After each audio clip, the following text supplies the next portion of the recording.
Okay, here are the basics of APA in-text citations. APA is always going to want the author's last name, and they're always going to want the year of publication. Here's what this looks like in a typical citation. There's two examples here because there's two basic ways to write the citation. The first one is to put it in parentheses just at the end of the sentence where the information appears. So in this case, the writer of the essay or the research paper is putting this in their own words, and then they're indicating that this is the author and this is the year of the publication where that information came from. Notice there's a comma right here, and notice that the period goes outside the final parentheses. The other option you have is to use what's called a narrative citation, or sometimes this is called a signal phrase or a tagline. And in this case, instead of putting the author's name at the end, we use the author's name in some kind of phrase in the sentence to indicate that it's coming from that author's research. So according to Brown, and then whenever you mention an author's name in an APA in-text citation, you immediately shove the year in there in parentheses, immediately after the author's name is mentioned. And then you write out what the piece of information is there. And if I were to flip to my references page, I would be able to find a source with Brown listed as the author and 1985 listed as the year. The next example I have here is using a direct quote and using the in-text citations for that. In this case, you'll notice that we have a signal phrase or a narrative citation here where the author's last name is Vanderwerf and the year of publication is 2016. And then we have a direct quote with quotation marks indicating that we've taken this phrase word for word from the original source material. Now, when deciding whether to quote or paraphrase, you want to ask yourself, is the original wording important or particularly eloquent in that I need to maintain it as it is?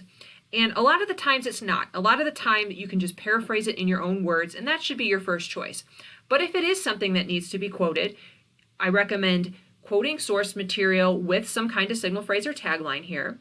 APA prefers, if possible, that you include a page number with a direct quote, just the way the page is written here. So this indicates it came from page 16 of the article. Note the little details like P with a period, 16, and then the period again at the outside of the parenthesis. Notice again the quotation marks showing that it's direct words. Notice too that it's kind of a short quote, and I recommend keeping quotes short as possible, whatever can maintain that original wording that's important, and also infrequent. It's better to have more paraphrasing in your own words if it's your own paper or your own essay. APA does have special rules if you need to use a long quote. It's called block quoting. I'm not going to go over that here. Just know that most of your quotations can be kept below that 40 word count, and then you can not worry about using the block quotations. This next example shows how to cite a source without an author. So this source has no author, and what you do is you use whatever comes first on the references page. And in most cases, that's going to be like an article title. So this is an example of an article title here. The article title is in quotation marks.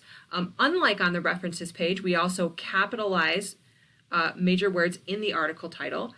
And if the article title's long, APA wants you to abbreviate it to something shorter, just a few words.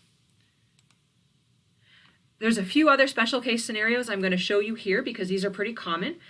If you have two authors, there are two different ways to write that. Here's the narrative citation. One difference you'll notice is that in the actual sentence, they want you to use the full word and, whereas if it's in parentheses, they want you to use that ampersand. If there's three or more authors, you use this abbreviation that means and others at all, like that with the period. Again, this is the narrative version of the citation, and this is the end of the sentence version of the citation. If it's a quote, again, APA does like you to include that page number. The last thing that comes up sometimes is you may have multiple sources, maybe multiple articles by the same author. Now, if they're in different years, obviously using different years, you can tell which one you're using. But sometimes you might have multiple authors, multiple articles by the same author and the same year. And in that case, on your references page, you alphabetize them by whatever comes next in the citation, usually an article title, and then you label the first one A, the second one B, and so on, and then your reader can easily find that citation on your works cited page.